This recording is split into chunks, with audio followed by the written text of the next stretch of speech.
Բարև ձեզ, Երևան Today հարցազրույցի տաղավարում այսօր հյուրընկալել ենք պոլիտիկայի մի խմբագիր Բորիս Մուրազին։ Բարև ձեզ, պարոն Մուրազի, շնորհակալ եմ հարցազրույցի հրավեր ընդունելու համար։ Սկսենք Գյումրու իրադարձություններից, ինչպես եւ կանխատեսել էր ինքը Վարդան Ղուկասյանը, իրեն եւս տարան կալանքի, ունենք նաեւ 33 բերման ենթարկված։ Սա ինչպես կմեկնաբանեք։ Գիտեք, սովորաբար այս իշխանությունների կողմից հարուցված նման քաղաքական ենթատեքստ ունեցող քրեական գործերի բովանդակության մեջ ես չեմ մտնում, հատկապես երբ իրենք ձայնագրություններ են հրապարակում, որովհետեւ մենք հասցրել ենք այս ընթացքում բավական կեղծիք լսել այս իշխանություններից, պատերազմից սկսած մինչև բանակցություններ, մինչև քրեական գործեր, հա, տարբեր գործիչների նկատմամբ, այնպես որ այստեղ կարծում մեկնաբանելու բան չկա որպես այդպեսի բովանդակության մասով, հա, եւ մի կարևոր արձանագրում էլ անենք, որ այս մարդիկ անդադ ասում են, տեսեք, դուք ինչ քրեական գործ հարուցվում է, ասում եք քաղաքական հետապնդում է։ Իրականում քաղաքական հետապնդում, որպեսզի որևէ գործ բնութագրվի որպես քաղաքական հետապնդում, պարտադիր չէ, որ այդ քրեական գործը օրինակ հորինված լինի։ Դիցուք բերենք օրինակ 2018 թվականին փոխվել է իշխանություն։ Նախորդ իշխանությունների ժամանակ մենք գիտենք մի շարք կերպարներ, որոնք կասկածվում էին կամ ենթադրվում են, որ որևէ հանցանքի հետ կապ կարող են ունենալ։ Բերեմ օրինակ, որի այդ հանցագործության մասին հաղորդումը տվել է Նիկոլ Փաշինյանը։ Սամվել Ալեքսանյանի օրինակը։ Մարդը Նիկոլ Փաշինյանը 2016 թվականին խորհրդարանում հայտարարում էր, թե Արմեն Իսրայելյանի, Սամվել Ալեքսանյանի նախկին աշխատակցի սպանության հետքերը բերում են խորհրդարան, եւ հետո հայկական ժամանակով տարբեր հոդվածներ էին հրապարակվում Սամվել Ալեքսանյանին ուղիղ մեղադրելով սպանության պատվիրելու մեջ։ Եվ սա այսպես հայտնի օրինակներից մեկն է, Սամվել Ալեքսանյանի հետ այլ հանցագործություն, անվան հետ ենթադրյալ հանցագործություններ եւս կապվում են։ Եվ գալիս է Նիկոլ Փաշինյանի իշխանության։ Սամվել Ալեքսանյանի նկատմամբ որևէ քրեական հետապնդում չի իրականացվում, փոխարենը բանտարկվում է Արմեն Աշոտյանը։ Տարբերությունը ո՞րն է։ Սամվել Ալեքսանյանը իր բնում նստած որևէ բառ չի ասել այս իշխանությունների դեմ, ուստի կարևոր չի թե ինքը ինչ հանցագործություն կարող էր արածնել։ Արմեն Աշոտյանը խոսել է այս իշխանությունների դեմ, ուստի թիրախավորվում է իշխանությունների կողմից։ Ես էլի Արմեն Աշոտյանի դեպքում էլ չեմ մտնում բովանդակության մեջ գործի, բայց եթե անգամ այդ գործը իրական լիներ, միևնույնն է դա որակվելու էր քաղաքական հետապնդում, որովհետև իշխանությունների մոտիվացիան ոչ թե ենթադրյալ հանցագործությունների հետևից գնալն է, այլ իրենց համար էական է, թե ով է ենթադրյալ հանցագործության հեղինակը, դա իրենց քաղաքական ընդդիմախոսն է, թե ոչ։ Այս օրերին հա դուք տեսել եք, ասենք ինչպիսի հեղինակավոր անձինք են տարվել կալանքի, բայց փոխարենը դպրոցներից մեկում ըստ մամուլի հրապարակումների թմրադեղ տարածած երիտասարդը ազատության մեջ է, տնային կալանքի մեջ է, այսինքն այս իշխանությունների համար Միքայել Սրբազանը, Բագրատ Սրբազանը, Եպիսկոպոս Պրոշյանը, այլ հոգևորականներ, Սամվել Կարապետյանը ավելի վտանգավոր են, այսինքն մի 5-6 դպրոց կառուցած Սամվել Կարապետյանը ավելի վտանգավոր է, քան դպրոցում թմրադեղ տարածողը։ Սրանք ուղղակի այս օրինակները բերեցի, որ հասկանանք, որ ակնհայտորեն անգամ իրական հանցագործության պարագայում մենք կարող ենք ունենալ քաղաքական հետապնդում։ Քաղաքական հետապնդումը ամենևին կապված չէ գործի իրական եւ ոչ իրական լինելուց, չնայած սրան գումարում է այն, որ այս ընթացքում ինչ քրեական գործեր եղել են քաղաքական դրդապատճառներով հիմնականում հորինված են եղել։ Ասենք Սամվել Կարապետյանի գործը, Միքայել արքեպիսկոպոսի գործը, հա, Բագրատ Սրբազանի գործը, ձայնագրությունները, որոնք մոնտաժված են, այնպես որ այս ավարտելով այս թեման, այս ամեն ինչը ամփոփելով ես անհրաժեշտ չեմ համարում քննարկել բովանդակությունը Գյումրիում տեղ ունեցածին։ Լավ, ըստ ձեզ այս երկակի ստանդարտները ժողովուրդը չի տեսնում, որովհետև օրինակ մանկավարժականի ռեկտորը, որը մեջ շոուով կոռուպցիայի համար կրկին օրերս ձերբակալվեց, գնաց ընդհանրապես տնային կալանքի, բայց իրենք այդպես շահարկում են, որ կոռուպցիա չկա, կանխում ենք, եթե ընդդիմադիրը կոռուպցիայի մեջ համեղադրվում, անմեղության կանխավարկածը խախտում են իրենք հնարավոր բոլոր ձևերով եւ տանում են կալանքի, եթե իրենց թիմի անդամը տնային կալանք, այսպես մի հատ շոու եւ վերջ։ Երկակի ստանդարտներ իհարկե միշտ են եղել եւ հիմա էլ կան ակտարու են դրանք, բայց եթե մենք իրենց տրամաբանությունից դուրս գանք, ապա մանկավարժականի համալսարանի ռեկտորի կոռուպցիոն պատմությունը պիտի վերագրեինք առնվազն կրթության նախարարին եւ ասեինք, որ Ժաննա Անդրեասյանը, ճիշտ եմ հիշում ազգանունը, կաշառակեր է։ Բայց մենք այդպես չենք անում, որովհետեւ հիմա նախ ռեկտորն է, գուցե նախարարը չի հրահանգել կաշառք վերցնել եւ այս պարագայում իմ համար անհասկանալի է, որ Գյումրում տեղի ունեցածը փորձում են վերագրել ընդդիմադիր դաշտին, չնայած Էլի եմ ասում, ես չեմ հավատում այն ձայնագրություններին, որ իրենք հրապարակել են, դրանց վրա չեմ հենվում։ Կամ որևէ ընդդիմադիր դիրքավորում ունեցող մի քիչ աճ, մի քիչ ձախ, այդ փորձում են ներկայացնել որպես ահա ընդդիմադիր դաշտի քաղաքական միավորները կամ առաջնորդները իրանք էին թելադրել, որ այս բանը արվի։ Երկակի ստանդարտները միայն այս դեպքով չակնհայտ են։ Այս մարդիկ ի վերջո քանի նախարար են ունեցել, որ կոռուպցիոն գործով բացահայտվել են։ Ընդ որում այնպես չի եղել, որ բացահայտվել են, որովհետև իշխանություններն են այդպես ուզել։ Ոչ, մամուլում այդ մարդկանց անունը շատ է սկսվել շրջանառվել այն դեպքերով եւ Նիկոլ Փաշինյանը իր վրայից պատասխանատվությունը վերցնելու համար հարուցել է տվել քրեական գործեր։ Հիմա նույն այդ անիֆի գործով, չէ, այսինքն տարիներ շարունակ հետաքննող լրագրողները հրապարակումներ էին անում, որ այդ փողերը մսխվել են ուղղակի։ Տասնյակ միլիոնավոր դոլարներ։ Եվ երբ որ արդեն այդ թեման հանրային այսպես հետաքրքրություններ առաջացրել եւ բոլորը արդեն Նիկոլ Փաշինյանին էին մեղադրում այդ փողերը յուրացնելու մեջ, հայտնվեց քրեական գործ եւ մեղադրվեց ինչ որ մեկը, բայց այդ մարդը ոչ հիմա նստած է, ոչ հետապնդվում է ազատության մեջ է, կարծեմ Հայաստանում էլ չի։ Այնպես որ իրենք երկակի ստանդարտների վարպետներ են, սա նորություն չի։ Այ 2018 թվականին Նիկոլ Փաշինյանը հայտարարում էր, որ ժողովուրդը կհավաքվի Հանրապետության հրապարակում, ցանկացած հարց որոշողը ժողովուրդն է, բայց 2018-ից մինչ օրս ես չեմ հիշում որևիցե դեպք, երբ որևիցե հարց որոշվել է հաշվի առնելով ժողովրդի կամքը։ Ընտրություններում ժողովուրդը գնում է, իր ձայնը տալիս է ցանկացած համայնքում, որևէ ընդդիմադիր տեխնացուի, ընտրվում է տվյալ ընդդիմադիր տեխնացուն, հետո որոշ ժամանակ անց ու շատ կարճ ժամանակ անց քրեական գործեր, կալանքներ, վերջին ցավալի դեպքն էլ չեմ ասում։ Սա ինչի մասին է խոսում։ Ժողովրդի քվեն է գողանում հաստատի։ Պետք է ընդհանրապես որևէ հարց բարձրաբանելու համար հղում չտալ Նիկոլ Փաշինյանի խոսքին։ Նիկոլ Փաշինյանը բացահայտված ստախոս է, ապացուցված ստախոս է, ընդ որում մի դեպքով, չէ, տասնյակ հարյուրավոր դեպքերով ապացուցվել է, որ այս մարդը ինչ ասում է, հակառակն է անում։ Եվ այդ պարագայում մենք պիտի լսենք, թե Փաշինյանը ինչ է ասում եւ վստահ լինենք, որ դրա հակառակը արվելու է։ Երբ որ ինքը ասում է, որ ժողովրդի ընտրությունը իր համար սրբություն է կամ ժողովուրդը ինչպես ասած իրենք այդպես կանեն, դե պետք է հասկանալ, որ եթե ժողովուրդը իր ուզածով չի ասում, ապա ժողովրդի կամքը այդքան էլ էական չի իր համար։ Եվ այո, համայնքապետերի դեմ այս քրեական գործն էլ ցույց է տալիս, որ իրենք չեն կարող հանդուրժել որևէ համայնքում ընդդիմադիր համայնքապետի ներկայություն։ Իրենք ինչու չեն կարող հանդուրժել։ Օրինակ ինչու էին 2018-ին հանդուրժում, իսկ հիմա ոչ։ 2018-ին ժողովրդի զգալի մասը խաբված էր Նիկոլ Փաշինյանի այդ խոստումներին եւ էյֆորիա կար, իրենք ընտրություններ կեղծելու անհրաժեշտություն չունեին։ Հիմա երբ իրենք անցել են 2021-ով, տեսել են, որ խնդիրներ ունեն, այո, մեծամասնություն կարողացան հավաքել, բայց ի վերջո այդքան էլ ամուր իշխանություն չէր, եւ հիմա 2026-ին վստահաբար վերընտրվելու հնարավորություն ուղղակի չունեն։ Այսինքն Փաշինյանը լավ է հասկանում, որ չի կարող վերընտրվել 2026-ին, եթե չի գնում ապօրինությունների, այսինքն իր 2026 թվականին վերընտրվելու միակ շանսը ապօրինությունների գնալն է։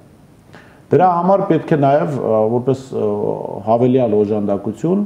չլինեն համայնքապետեր, որոնք իր ենթակայության տակ չեն։ Այսինքն, եթե Գյումրիում, ասենք, ասֆալտ է արվում, դա պետք է վերագրվի Նիկոլ Փաշինյանին, չի կարող այնտեղ համայնքապետ լինել, որը հասարակության կողմից չընկալվի որպես Նիկոլ Փաշինյանի ներկայացուցիչ։ Եվ մյուս կողմից ընտրությունների ժամանակ վարչական ռեսուրսը պետք է կիրառվի։ Վարչական լծակները պիտի աշխատեցվեն Նիկոլ Փաշինյանի համար։ Եթե այդ համայնքներում ընդդիմադիր համայնքապետեր են, իրենք նախ անգամ ցանկության դեպքում վարչական ռեսուրսը չեն կարող օգտագործել ընդդիմության համար, բայց նաև չեն ցանկանա իշխանության համար օգտագործել։ Ըստ ձեզ, եթե Գյումրիում չլիներ Վարդան Ղուկասյանը, լիներ օրինակ Մարտուն Գրիգորյանը։ Այսպիսի սցենար չէինք ունենա, դա ասում եմ հենվելով Մարտուն Գրիգորյանի գրառման վրա, քանի որ նա գրել էր, որ ասողին լսող էր պետք։ Պետք չէր ընտրել։ Եթե Մարտուն Գրիգորյանը ԿՊ-ի հետ ունի պայմանավորվածություն, ապա կարելի է վստահ ասել, որ չէր լինի այսպիսի դեպք։ Մնացած բոլոր պարագաներում, եթե ընտրվող կամ քաղաքապետ դարձողը չուներ պայմանավորվածություն ԿՊ-ի հետ, ապա միանշանակ այդ մարդը Նիկոլ Փաշինյանը համար նույնքան վտանգավոր էր լինել, նույնքան անընդունելի էր լինելու։ Այնպես որ ես էլ զարմանքով ընթերցեցի Մարտուն Գրիգորյանի հայտարարությունը եւ ընդհանրապես կարծում այդ մարդը լինելով падգամավոր բավական հեռու է քաղաքականությունից ցավոք սրտի կամ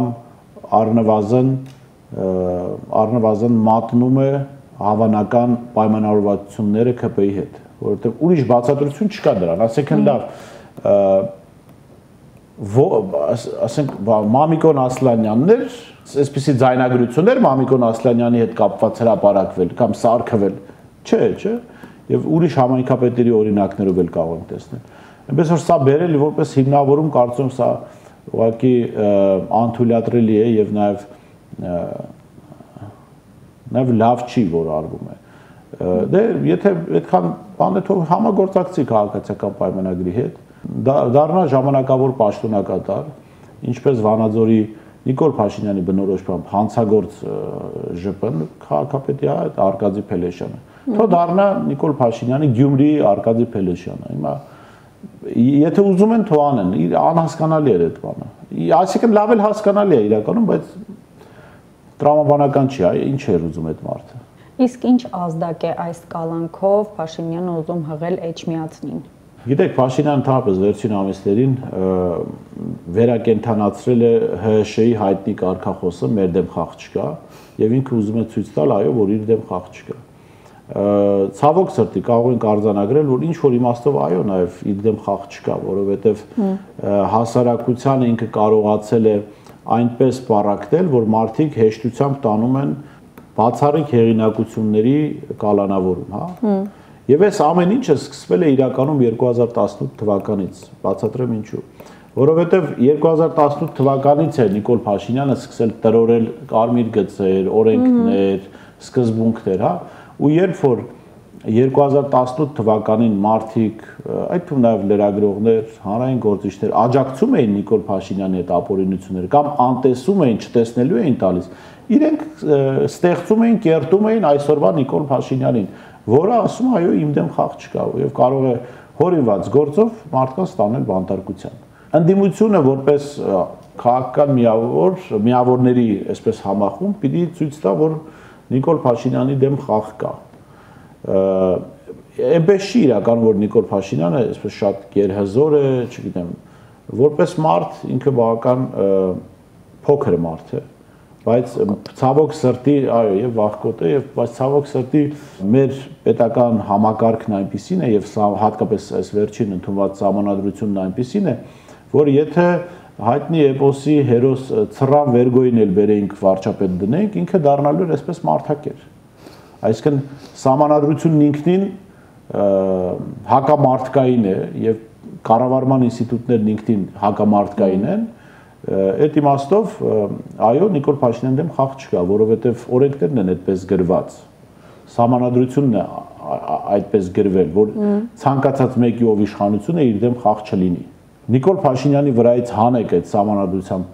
տրվող պաշտպանությունը, լիազորությունները եւ կտեսնեք Նիկոլ Փաշինյանի դեմ խաղ կա, թե չէ։ Նիկոլ Փաշինյանին իրականում, երբ որ ինքը լիազորությունները չուներ,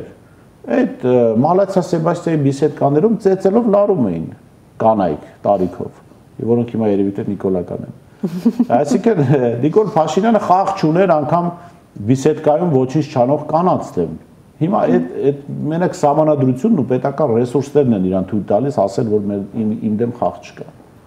Մենք նկատում ենք ի ուրախություն մեզ, ես կարող եմ ասել, որ վերջերս Նիկոլ Փաշինյանի համար մարդ բռնելը դարձել է բավականին բարդ։ Մենք նույնը տեսանք Սամվել Կարապետյանի պարագայում, հանրության դիմադրությանը արժանացավ եւ Կարապետյանը ինքնակամ գնաց, նույնը տեսանք Միքայել Սրբազանի պարագայում, որ կրկին չէին կարողանում բերմանի ենթարկել եւ Սրբազանը ինքնակամ ներկայացավ քննչական կոմիտե։ Երեք նաև Վարդան Ղուկասյանի դեպքով անգամ վազելով ինքնակամ գնաց, սա ինչի մասին է խոսում։ Գիտեք, ես չի համաձայնվի ձեզ հետ, որ Նիկոլ ի ուրախություն մեզ դարձել է բարդ, որտեղ կարևորը վերջնանպատակն է։ Նիկոլ Փաշինյանը ուզել է այդ մարդկանց կալանավորել, Նիկոլ Փաշինյանը կալանավորել է այդ մարդկանց։ Ես հանրության ընդդիմության տեսանկյունից եմ ասում, ուրախության մեզ։ Հանրության կողմից լավ կլիներ, եթե ինքը այս թվարկված անուններից օրինակ Միքայել Սրբազանին չկարողանար կալանավորել։ Այսինքն լիներ հանրային այնպիսի, սա ինչ, երբ որ այդ մարդիկ կալանավորվել են, նշանակում է հանրային դիմադրությունը այն աստիճան չի եղել, որ իշխանությունները մտահոգվեն կալանավորվելուց կամ հետ կանգնեն կալանավորելու մտքից։ Այնպես որ այո դժվարությամբ, ինչ որ անհարմարություններով, բայց ի վերջո Նիկոլ Փաշինյանը իր նպատակին հասել է, այդ մարդիկ հիմա բանտարկված։ Այլ բան, որ Նիկոլ Փաշինյանը չկարողանար կալանավորել, ես իհարկե կուզեի Հյուսիսային Իրաքի քրդական ինքնավարությունից օրինակ բերել, վերջերս մեկին ուզում էին այնտեղ կալանավորել հեղինակավոր մարդու, բայց այդ օրինակը չեմ բերի, որ թերական հետապնդման չի ենթարկվում։ Մենք ականատեսն ենք լինում այսօր փաստացի նախընտրական բռնաճնշումների, որովհետև թիրախավորվում է ընդդիմությունը, թիրախավորվում է եկեղեցին, հրապարակվում են ինչ-որ կտրած, կպցրած, մոնտաժված ձայնագրություններ եւ իշխանական լրատվամիջոցների կողմից, որից հետո այդ ձայնագրությունների հիման վրա գործ է հարուցվում։ Բայց մենք կհիշենք, երբ Ռոբերտ Քոչարյանի մասով այդ նույն իրավիճակը եղավ եւ հրապարակվեց գաղտնալսում, գործ հարուցվեց գաղտնալսողի դեմ, որովհետեւ չէր կարելի, բայց այսօր գործ է հարուցվում այն մարդկանց դեմ, ում գաղտնալսել են։ Սա ինչպես կմեկնաբանեք։ Դե ոնց որ հիմա 2025 թվականին ասեք, ճիշտ է որ Նիկոլ Փաշինյանը ստախոս է, բայց չի որ Նիկոլ, ասեք դա ակնհայտ չի որ Փաշինյանին այս իշխանությանը հետաքրքիր չէ, թե իրենք ինչպես են հասնում իրենց նպատակը։ Եթե 2018 թվականին հանցագործություններ գաղտնալսելը, հիմա հանցագործությունը չգաղտնալսելը, կամ եթե իրենք են գաղտնալսում, ես այսպեսի մի բան իշխանությունը մի ժամանակ ասում են դեմ են բռնությանը, չէ՞, իրենք այդ նախադասության շարունակությունը չէին ասում, ասում են իրական ամբողջական նախադասությունը հետեւյալն է. մենք դեմ ենք բռնությանը, որը մենք չենք կիրառում։ Բայց որ իրանք են կիրառում, այդ նորմալ էլ բռնություն չի, դա ժողովրդավարության պաշտպանություն է։ Երբ որ իրանք են գաղտնալսում, դա ինքնիշխանության պաշտպանություն է։ Երբ որ ինչ որ մեկը իրենց է գաղտնալսում եւ կոնկրետ հանցագործություններ է բացահայտում, այդ դեպքում պետք է ուրեմն գտնել գաղտնալսողին եւ պաշտպանել ինքնիշխանությունը եւ պետականությունը։ Դա նորություն չի, այսինքն սրանք հարցեր են, որոնք վաղուց պատասխանվել են, ուղղակի պիտի ընդդիմությունը հասկանա ում հետ գործ, ի վերջո արձանագրի ում հետ գործ ունի եւ վարվի այնպես ինչպես պետք է գործել։ Կխնդրեմ մի փոքր անդրադառնանք նաև այսօրվա ԱԺ-ում տեղի ունեցած իմպիչմենթի քվեարկությանը, որին ԿՊ-ն փաստացի դեմ քվեարկեց եւ ԱԺ օրակարգ հարցը չմտավ։ Մենք հիշում ենք, որ հայտարարություններ էին հնչում, որ կան ԿՊ-ականներ, ովքեր միանում են եւ միայն Հայաստան Դաշինքի ստորագրությունների բացակայությունն է խանգարում գործընթացին։ Կարծում այնքան པարզ պատասխաններ ունի այս հարցը, այսինքն դու པարզ չի որ ԿՊ չէր միանալու, բայց լավ, դե հիմա տարան փորձեցին։ Իրանք ասում են կան ԿՊ-ականներ, որոնք կմիանան, հա։ Սա པարզ, եթե շատ ուղիղ ասենք, սուտ են ասում։ Իսկ եթե հումորով վերաբերվենք, գուցե կան ԿՊ-ականներ, որոնք դեռ չեն ծնվել, որոնք կծնվեն, հետո կդառնան падգամավոր ու կմիանան պատիվ ունեմ իմպիչմենտի նախաձեռնությանը։ Սա անլուրջ խոսակցություն է, բայց հիմա մարդիկ փորձում են այդ ճանապարհով գնալ, կարծում եմ այնուամենայնիվ Հայաստան Դաշինքը լավ արեց, որ 4 ամիս առաջ տրված ստորագրությունները եւս մեկ անգամ հրապարակային տվեցին, գնդակը ուղարկելով իրենց դաշտ եւ հնարավորություն տալով հանրության արդեն իրենց հարցը տալ, բա ուր է այդ իմպիչմենտը, բա ուր են այդ ԿՊ-ականները, որոնք այսպես գրալ են պետք է գային ու միանային իմպիչմենտի նախաձեռնությանը։ Ի վերջո մենք հասանք նրան, որ 7 նախագահ Սերժ Սարգսյանը հայտարարեց, որ դա իրենց նախաձեռնությունը չի։ Եվ սա էլ չէ ճշմարտությունը չի, որ որ ձեր նախաձեռնությունը չի պատիվ։ Ի վերջո բաները իմպիչմենտի նախաձեռնություն կարող են ունենալ падգամավորները։ Հիմա պատիվ ունեմ նա չէ նախաձեռնել այդ գործընթացը, բա ում նախաձեռնությունն է այս դեպքում սա։ Ով է կրում քաղաքական պատասխանատվությունը։ Իրենք հայտարարել են, որ քաղաքական պատասխանատուները իրենք են։ Սա էլ էլի քաղաքական խաղ է, բայց մյուս կողմից սա բան է, հա, այս դժվարությունների ֆոնին ուղղակի ծաղր է տեղ ունեցողի նկատմամբ։ Սա նման է իրավիճակի, որ ասենք աբսուրդայնությունը, հա, իրենց առաջարկի, որ ասենք մտնեք մի թաղման սրահ եւ տեսնեք, որ դագաղի կողքը ինչ որ երկոքի նարդի են խաղում կամ շախմատ։ Տրամբանական չի, ինչ են տեղ խաղում։ Մա տրամբանական չի, ինչի են impeachment առաջարկում մի խորհրդանում, որը ընդդիմության հետ անենք բացարձակ նիկոլական է։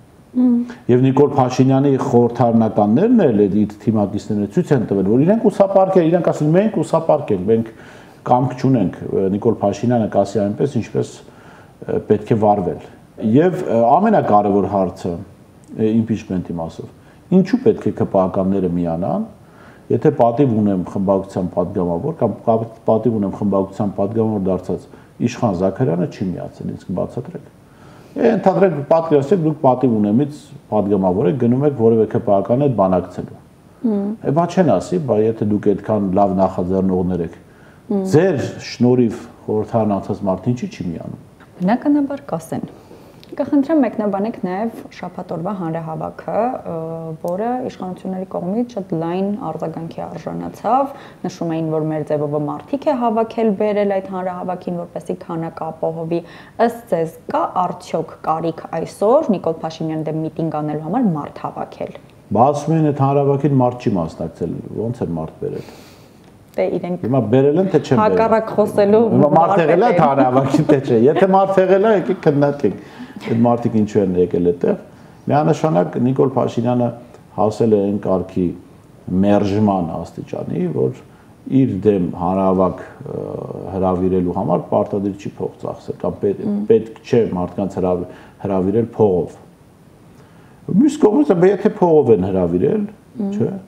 այդտեղ զայնագրություններ, բա գտեք այդ մարդկանց ցույց տվեք, ինչ կապ ունեն Սամվել Կարապետյան, այդ ով էր այդ զայնագրության մեջ այդ մարդը, որ ասում էր Սամվել Հոպարի, չգիտեմ։ Գիտեք, շատ պրիմիտիվ են, բայց մյուս կողմից հանճարեղ են այդ գործիքները քարոզչական իմաստով, որովհետև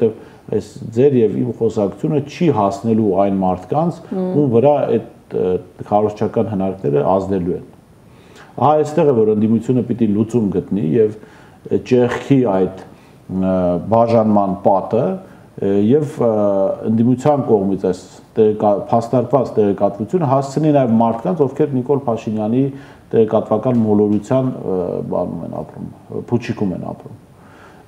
Սա շատ կարևոր խնդիր է, որը ընդդիմությունը այսօր պատերազմից հետո արդեն 5 տարի է չի լուծել, ընդհանրապես 7 տարուց ավել է չի լուծել, որը պետք է լուծվի, այսինքն մենք պետք է ճեղքենք այդ բաժանման պատը, որովհետեւ Նիկոլ Փաշինյանին մոլորությամբ ընտրողները մեր հայրենակիցներն են, կամ մենք նրանց հայրենակիցներն ենք, եւ մենք ապրում ենք մի ընդհանուր պետությունում, եւ մենք պաշտպանում ենք մի ընդհանուր հայրենիք։ Իսկ այդ մոլորությամբ ընտրողները ըստ ձեզ շատ կլինեն արդյոք 2026-ի ընտրություններին եւ առհասարակ դուք ինչ ակնկալիք ունեք գալիք ընտրություններից։ Շատ չեն, որովհետեւ անգամ վարչական ռեսուրսի գործադրմամբ, որ համայնքում ընտրություն, լավ Երևանում, հա, որը ինչ որ իմաստով համապետական նշանակություն ունի, այսինքն Հայաստանի բնակչության 50%-ից ավելին ապրում է Երևանում։ 2023 թվականին եղել են ավականու ընտրություններ, քաղաքացիական պայմանագիրը հավաքել է 33%, 26% մասնակցության պարագայում։ Եվ սա իրենց լավագույն թիվն է եղել, մնացած համայնքներում ավելի վատ վիճակ է եղել։ Փարաքարում իրենք կարծեմ 60% հավաքեց գրեթե հաղթող կողմը, ընդդիմադիր համայնքապետը, ով սպանվեց հետագայում։ Գյումրիում իրենք պարտվեցին հավաքական ընդդիմությանը։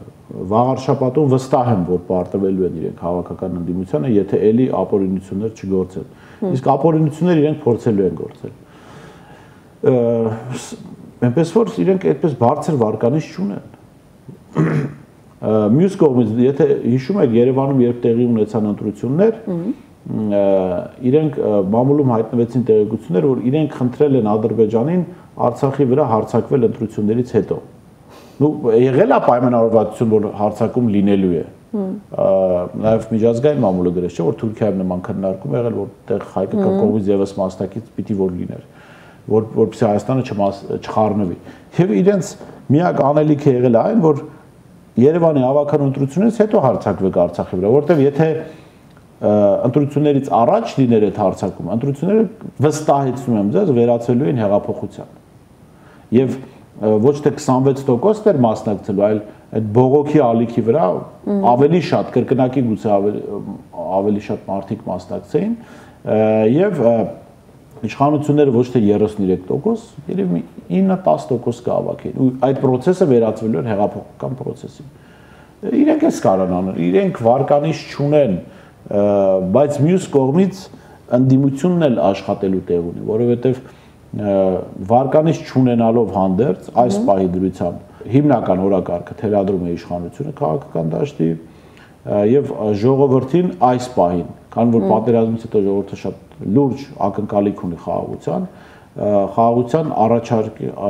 անում է Նիկոլ Փաշինյանը քարոզչական լայն բանով վերջերս իհարկե Ռոբերտ Քոչյանը իր առաջարկը արեց, բայց կարծում այդ առաջարկը պետք է ավելի լայն արվի եւ նաեւ քարոզչական լուրջ աշխատանք տարվի, որպեսզի մարդիկ տեսնեն ալտերնատիվ առաջարկ Նիկոլ Փաշինյանի այսպես կոչված խաղաղությանը։ Բայց չէ՞ որ այդ խաղաղություն տերմինն էլ առհասարակ առաջ եկավ իր բերած պատերազմների արդյունքում, չէ՞ որ դա հաջողացրել է, մարդը հաջողացրել է։ Ոչ մեկ չի գալիս, չէ՞, ընտրության ասելով, գիտեք, գալու եմ պատերազմ բերեմ։ Նիկոլ Փաշինյանը լավ մանիպուլատոր է, եկեք այդտեղ ինքը կարողացել է հասարակությանը համոզել, որ իր բերած պատերազմից հետո խաղաղություն բերողը ինքն է։ Ինչը այդպես չէ։ Նիկոլ Փաշինյանը խաղաղություն չի կարող բերել։ Նիկոլ Փաշինյանը կարող է բերել նվաստացման գնով հրադադար, բայց ոչ խաղաղություն, որովհետև խաղաղությունը դա է դուք ես վստահ ես զգում, որ պատերազմ չի լինի կամ լինելու պարագայում դու չէ որ պետք է լինես պարտվող կողմը։ Խաղաղությունն այն է, երբ հակառակորդը ոչ թե չի ուզում քեզ վրա հարձակվել, այլ չի կարող հարձակվել։ Հիմա Ալիևը ուղղակի չի ուզում հարձակվել Հայաստանի վրա, որովհետև առանց հարձակման Նիկոլ Փաշինյանը անում է այն ինչ անում է, իսկ պատերազմը մեծ ծախս է։ Պատերազմը նաև անկանխատեսելի է, որովհետև Ալիևը կարող է ենթադրել, որ եթե պատերազմ սկսի, կարող է իր լավագույն գործընկեր Նիկոլ Փաշինյանը այդ ալիքի վրա պաշտոնան կարվել, հեռացվի իշխանությունից ու ինքը կորցնի Նիկոլ Փաշինյանին։ Իսկ Ալիևը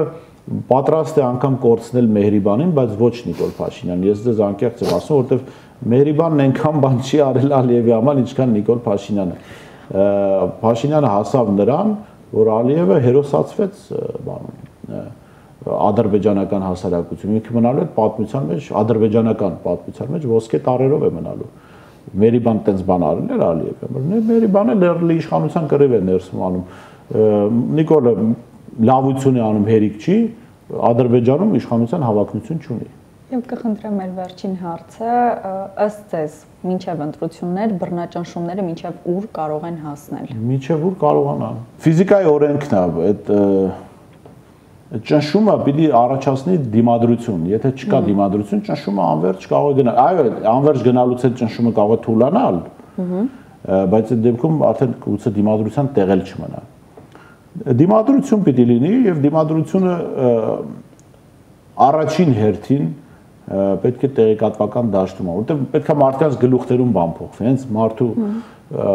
մեր հայրենակիցների գլուխներում փոխվեց իշխանություն փոխվի նաեւ կառավարական համար 1 շենքում։ Որպեսզի մարդկանց գլուխներում փոխվի, պիտի հնչեն առաջարկներ, խաղաղության, տնտեսության վերաբերյալ սոցիալական խնդիրների, պետք է նաեւ խոսվի նախկինում եղած չեղածի մասին։ Ի վերջո, որքան էլ որ այս մարդը աղետաբեր է եւ որքան էլ այս մարդը թրքապատակ քաղաքականություն է վարում, նախորդ շրջանը այնպես չի եղել, երկնային մանանա է եղել եւ խնդիրներ չկան։ Ավելին Նիկոլ Փաշինյանը մեր հանրապետությունում եղած խնդիրների պատճառը չէ, Նիկոլ Փաշինյանը մեր հանրապետությունում եղած խնդիրների հետևանքն է։ Մարդու վրա Նիկոլ Փաշինյանը նման է թարախապալարի, բայց այդ թարախապալարը ինքնին բանը հետևանք է ինչ-որ հիվանդության։ Այդ հիվանդության վերաբերյալ պետք է պատասխաններ հնչեն, որպեսզի մարդիկ հասկանան, որ հայտ ներկայացնողները իրականում փոփոխություններ են ուզում։ Իրականում ուզում են, որ փոփոխություն լինի, իսկ ամենակարևորը իմ առաջարկն է։ Ես կուզեի, որ քաղաքական կուսակցությունները, քաղաքական խմբերը խոսեին այս եղած սահմանադրությունից եւ ժամանակն է գալ այն մտքին, որ մենք պիտի հրաժարվենք այս սահմանադրությունից, այս անճոռնի եւ հանցավոր սահմանադրությունից, որը հնարավոր բոլոր մեթոդներով պաշտպանում է Նիկոլ Փաշինյան կամ իր փոխարեն ով էլ որ լինի, ով էլ որ գա այս սահմանադրությամբ, եթե շարունակի այս սահմանադրությամբ կառավարել, ես չեմ կարծում լավ բան ստանանք։ Ես կարծում եմ մենք պետք է վերադառնանք կիսանախագահական մոդելի, այն մոդելին, որը եղել է 2005 թվականի սահմանադրությամբ եւ որը փոխզսպումների մեխանիզմ ուներ ինչ-որ ձև եւ ժողովուրդը ուղիղ ընտրում էր ինչ-որ նախագահ եւ կարող էր ուղիղ այդ նախագահի հրաժարականը պահանջել։ Հիմա տեսեք այս սահմանադրությամբ հանկարծ Նիկոլ Փաշինյանի նախ հրաժարականը պահանջեց, ինքը պետք է մի հատ հրաժարական տա, երկու անգամ չընտրվի խորհրդարանում, չգիտեմ, երկու անգամ պետք է լեզուները կծեն, մատները խաչ չանեն, այսինքն աբսուրդային այդ բանա չէ մտածված։ Հա, իհարկե, եւ մյուս կողմից մարդիկ ընտրում են ցուցակներ, այսինքն չեն ընտրում падգամավորներ, ընտրում են ինչ-որ ցուցակներ։ Այդ ցուցակներում ովքեր են, ինչ են, այդ ցուցակի առաջին մարդը հետո կլինի վարչապետ, գուցե չլինի, վերջը 2017-ի օրինակ ունենք, որ Կարեն Կարապետյանի գլխավորած ցուցակը հավաքեց մեծամասնություն, բայց վարչապետ դարձավ Սերժ Սարգսյանը։ Եվ այսպես շարունակ, այսինքն մենք պետք է նաև կարծում գանք այն եզրանկման, որ այս տգեղ եւ հանցավոր հետևանքներ թողած սահմանադրությունից պետք է ազատվել, պետք է վերադառնալ, գուցե ավելի լավ առաջարկ լինել, բայց առնվազն պետք է վերադառնալ 2005 թվականի ընդունված սահմանադրությանը։ Շնորհակալ եմ, պարոն։ Ձեզ շնորհակալ։